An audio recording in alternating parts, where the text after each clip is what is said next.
Welcome. Today I'm going to take you deep into the heart of Southern Illinois, to a small town called Ashley.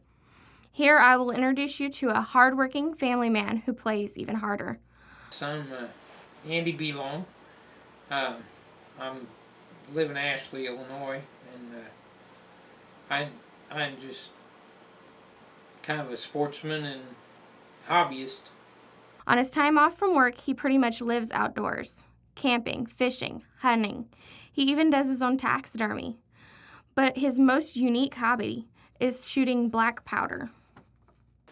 What do you enjoy most about shooting black powder? Well, I do competition and I do hunt. My competition, I enjoy the people that I meet, and the companionship and friendship out there is a great part of it, and it's just a history too. What's involved in shooting? Well, I shoot black powder, so black powder, you have to load it through the barrel, through the end of the barrel, whereas the other guns are breech loaders. You put the bullet in the back, already made up. But you have to actually pour the powder into the barrel, and then you put the round lead ball, which is what I shoot. They could be a conical bullet too, but you put that in a patch, and you push that down against the powder. And then there's a little hole in the back where the cap goes on. The cap is a small firing, sets off with compression, and the fire from it goes through and ignites the powder. The powder explodes and sends the ball flying out. And we shoot at paper targets, so mostly, and I do hunt and things too. So where do you get all your supplies? Well, I get most of my supplies out at my rifle range where we have our competitions.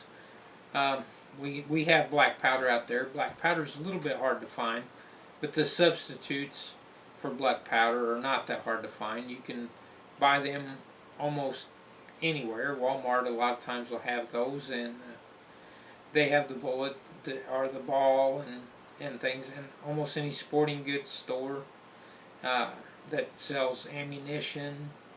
It's really not that hard to find. Now, some of the specific black powder stuff, if you can't find it anywhere else, you can buy it off the online places. Do you make your own bullets, and what's involved in that? Yes, I make my own bullets. Most of the time, you have to have like lead of some sort. Almost any kind of old lead, but it has to, for a muzzleloader, it has to be soft lead. And then you put it in a pot, a melting pot, and you can heat the pot with gas or electricity or wood even, and melts the lead. Lead melts at a substantially lower temperature than steel or aluminum, so it is easy to melt it and then pour it into. I use aluminum molds because the heat transfers well, and they make molds out of steel and brass and things like that too. But the mold will be, it's two halves, and in the halves are half of the bullet, so that when the mold opens on a hinge, the bullet can fall out.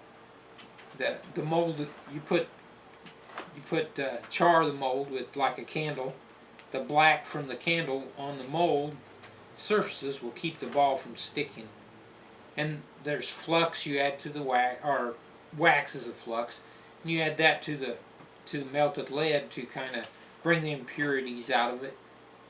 And I use a production pot a lot of times, which is electric heated pot, and you can stick the mold under there and lift a little handle, and it'll fill the mold full of hot molten lead, and then whenever you open the mold, the ball will fall out. That sounds like fun. I think I'm going to go out and give it a try. I'll see y'all later.